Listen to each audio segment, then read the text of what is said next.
नमस्कार शेतकरी बांधवांनो, आपल्याकडे आता दोन शेतकरी आहेत, प्रकाश भाऊ रिकामे आणि वसंत भाऊ रिकामे. बरोबर. आता भाऊंचा तर प्लॉट आपण बघितला. दोन प्रकारच्या जमिनी. याच्यात आपल्याला खरं महत्त्वाचं शेतकऱ्यांना मला हे सांगायचं आहे, दोन प्रकारच्या जमिनी यांची डीप ब्लॅक सॉइल, आणि ही जर तशी बघायला गेली तर ही लाल जमीन दिसते. बरोबर ना. ही एका ठिकाणी बागेचं स्ट्रक्चर, त्यांचं द्राक्ष बागेचं स्ट्रक्चर अवेलेबल आहे. बरोबर.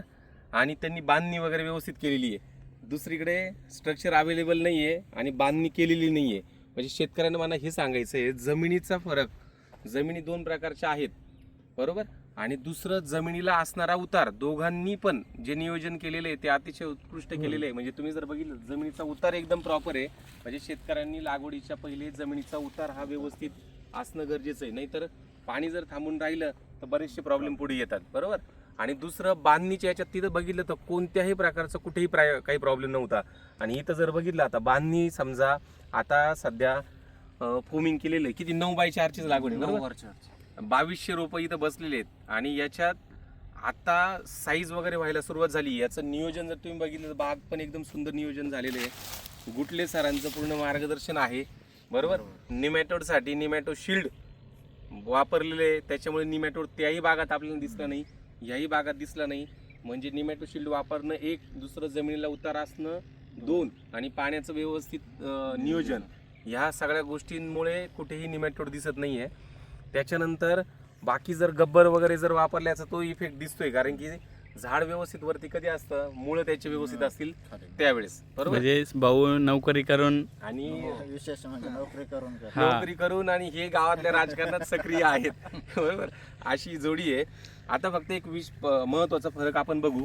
आता इथे बघा, या भाऊ, इथं जे आहे आता सध्या बांधणी केलेली नाहीये ना. आता हे बघा, हे जे झाड आहे इथं 2 फळं आहे, हे 2 फळं आहे.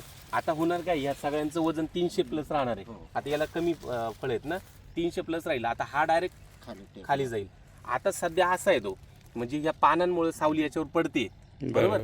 पण नंतर काय होणार आहे, वजन वाढलं की हा ओपन होणार आहे. बरोबर. आणि ओपन झाला असा की त्याच्यामुळे काय होईल माहिती आहे, म्हणजे आता हा इथं दडलेला आहे. बरोबर. आता ओपन जर झाला हा, तर हा मधला जो आहे ना, हे सगळं, हा सगळा उन्हात येणार आहे. आणि जेव्हा साईज होईल, म्हणजे सगळी मेहनत केली आहे, पण थोडं ऊन पडलं साईजच्या वेळेस, सनबर्निंग, आणि तुम्हाला हातात असणारे हे फळं तुम्हाला 2 नंबरच्या याच्यात द्यावे लागणार आहे. म्हणजे फळे चांगलं राहील, सगळं चांगलं राहील, पण त्याच्यावर काय राहील, चट्टा, म्हणजे बर्निंग. म्हणजे हे पण आपल्याला एवढं, तुम्हाला आता तुमच्याकडे साधारणतः 10 दिवस, कमीत कमी 10 दिवस तुमच्या हातात आहे. जर तुम्हाला बांधणी व्यवस्थित आणि थोडंसं वाढलं काही वेळेस थोडंसं सावलीचं नियोजन, या 2 गोष्टी साड्यांचं चालू आहे प्लॅनिंग. पण मग आता एकदा बांधणी झाली तर मग का बरं म्हणतोय मी, याच्यात आपले मला दिसतंय तुम्हाला पैसे होणार आहे. आणि असं तुम्हाला लगेच जाणवणार आहे, अरे हा, ही फळं तर आपल्याला आहे ना 60 रुपयांनी गेले असते, आता हे 20 रुपयांनी द्यावं लागते, 30 रुपयांनी द्यावं लागतंय कमी याच्याने. म्हणजे एवढं एक काळजी फक्त घेणं गरजेचं आहे. त्याच्यानुसार नियोजन करा. सगळं इथपर्यंत नियोजन झालेलं आहे. शेवटचं नियोजन फक्त आहे, ते व्यवस्थित झालं तर प्रॉब्लेम येणार नाही. बाकी गुटले सर असंच मार्गदर्शन सगळ्या शेतकऱ्यांना राहू द्या. आहे.